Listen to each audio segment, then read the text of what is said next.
questo è l'indicibile, ancora oggi è l'indicibile. La gente però se n'è riappropriata, nel senso che in molti paesi alpini e pirenaici la gente se n'è riappropriata a suo modo, per cui la strega è diventata un valore positivo.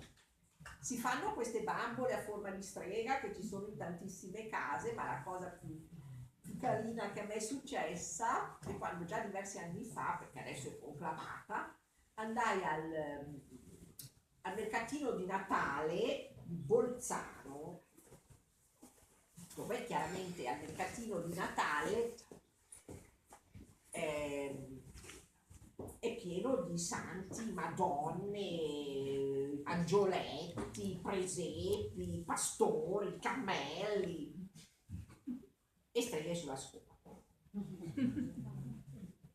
E dico, ma non c'è qualcosa che fa questo? Mi fanno tutti cristianissimi,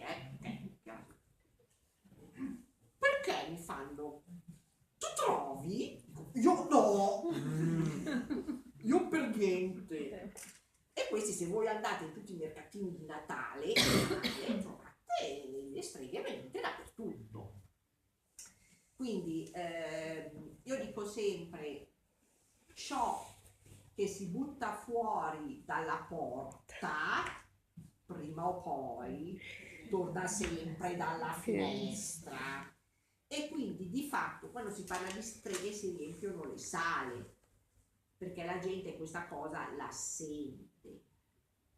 I preti stessi, cioè io non ho mai avuto avversione da parte di un prete nei paesi delle Alpi o delle montagne, loro stessi lo sanno bene. Quindi, ecco, adesso sta a noi riannodare le fila di questa storia antica e utilizzarle, questo ci serve molto, per ricostruire un nuovo percorso di autocoscienza, di rivolta, di lotta e di resistenza, perché di questo purtroppo c'è un grande bisogno. E con questo, signori, io vi ringrazio.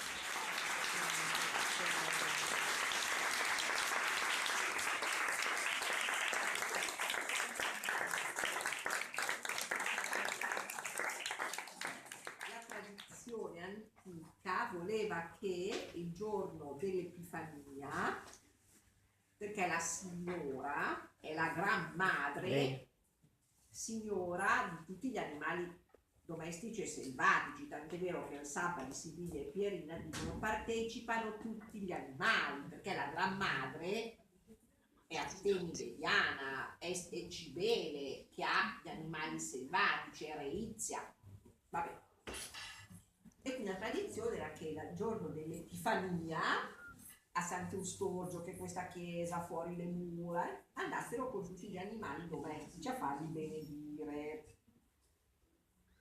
E prima avevano animali grandi perché a Milano c'erano stalle, c'erano. E adesso ci vanno con gli animali domestici. E sto prete gli tocca. Prima entravano in chiesa, poi proibito entrare in chiesa. Allora lui va fuori e fa sta benedizione e fa: voi però non dovete credere alla Befana, perché la Befana è tutta roba pagana. Che è verissimo, bellissimo, perché l'antica dea si manifesta in tre forme. La prima trinità è stata femmina e quindi c'è la ragazza, c'è la madre e c'è la donna anziana, e di tutte le tre forme quella più importante è quella della donna anziana, perché rappresenta la saggezza. Tant'è vero che alcune delle immagini di dee madri, che per esempio quella antichissima che c'è qui in Emilia, Savignano, la Venere di Savignano, è stata per lungo tempo considerata una donna incinta. In realtà ci siamo messi a guardarla per bene, questa non è una donna incinta, questa è una donna anziana. gran parte delle immagini antiche sono immagini di donne anziane, perché della trinità femminile era la parte più importante, quella che tramandava la conoscenza e la saggezza. Abbiamo fatto ieri un seminario bellissimo sulla menopausa, in cui abbiamo tirato fuori tutte. Ed era la Befana, la Befana era la Holde, l'aperta Reizia stessa, che guidava la caccia selvaggia nelle 12 notti sante, quindi era questo corteo di spiriti furibondi che venivano dall'altro mondo, per cui era da Natale alla Befana appunto, in cui si diceva non bisogna uscire di casa di notte perché ci sono questi che viaggiano per strada e se ti trovano in giro ti fanno a pezzi. E poi cosa succedeva?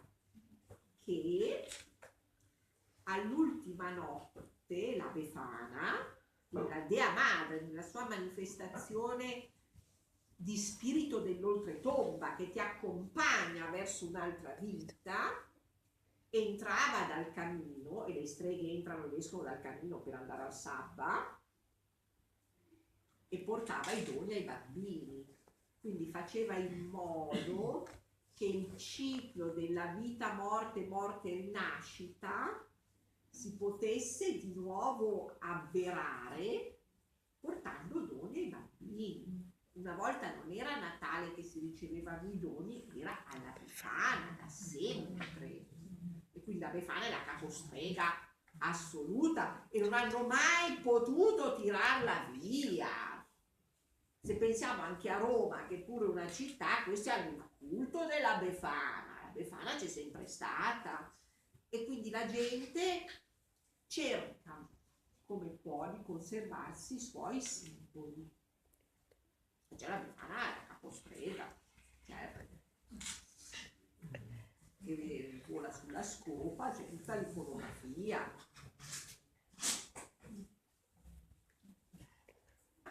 La leggenda nera, per cui dice in realtà le streghe ammazzate sono state 11. In realtà, cioè, i preti sono tutto fotosceni, perché effettivamente, come dicono loro, ne sono state fatte fuori a nostra conoscenza 11. Più tutte le altre. Per cui è stato, mi sembra, Giovanni Paolo II che chiese scusa per lo sterminio delle streghe. L'ha fatto. I preti, diciamo, di campagna e di montagna sanno benissimo e di questa cosa si parla. Cioè di questa cosa si parla e loro... Io ho parlato anche in diversi oratori di stregoneria, uguale come ne parlo qua. Il problema è, come sempre, la gerarchia, per cui questi non ne vogliono parlare. Ma non sono solo i preti, che sarebbe ammissibile, ma che nelle università di questa cosa non si parli è, secondo me, sconvolgente. Molto peggio che non se ne parli nelle università di questo e nelle scuole, che nei nostri libri di testo si parli di storia, si parli di guerre e guerricciole, che va bene, per carità, figurati, però non si parli della caccia alle streghe. Cioè, ancora oggi nei nostri testi di scuola per i ragazzi non si parla di questa cosa. Certo, c'erano 11. È irrilevante il numero. Sì, no, si fa finta Finché non ti danno disponibili le fonti, fanno il loro gioco. Nel 2018 vengano ricordati in qualche modo gli eventi di 5 secoli prima. Oh, no, sono state cose così violente che sono rimaste nella memoria collettiva impresse a fuoco. Ma in che modo sono leggende? Nella leggenda.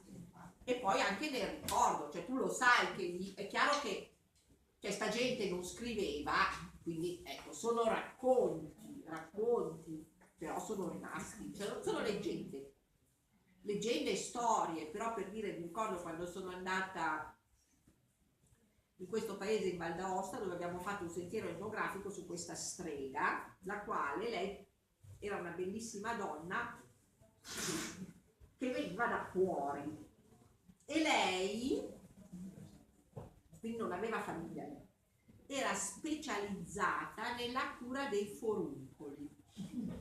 No, non è una volta, c'erano tantissimi di questi foruncoli, sono le eruzioni cutanee. Una volta la gente aveva queste cose col pus dappertutto, per l'igiene, insomma, erano cose molto fastidiose, insomma, noi adesso non ce ne rendiamo conto perché grazie a Dio viviamo in ambienti puliti. E allora lei arriva a questo paese, Montjovet, e rimane lì per più di 20 anni. E anche ha un figlio da un notaio, chiaro senza sposarsi perché lei è una ragazza del popolo, quindi. E tutto sommato diciamo abbastanza stimata, lei sta lì, si cura i suoi fruncoli, si fa il frutto. Quando ad un certo punto però chiaramente non è considerata una donna per bene. E questa è la storia che c'è, ma c'è anche sul processo, di questi abbiamo conservato il processo, ma questa è la storia che la raccontano tutti, la sanno, no? E allora a un certo punto il prete va da lei probabilmente, questo lo dico io, ma lo dicono anche tutti gli altri, gli dai 2 di picche, lui torna a casa, per la rabbia c'ha un infarto e prima di crepare accusa lei. E lei viene presa, messa dentro, torturata, ma lei negò sempre. Perché per essere Bruciata. per essere sentenziata, tu dovevi ammettere. Quelle che non ammisero mai non potevano essere condannate.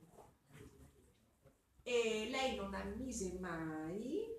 Ad un certo punto il padre di suo figlio, il notaio, si decide a pagargli un buon avvocato e dopo 3 anni di torture lei viene messa al bando. Per cui la notte di Natale lei fu accompagnata al confine e mandata via e di lei non si seppe più niente. E lei disse: io mi dichiaro colpevole soltanto di avere troppo e troppo bene amato.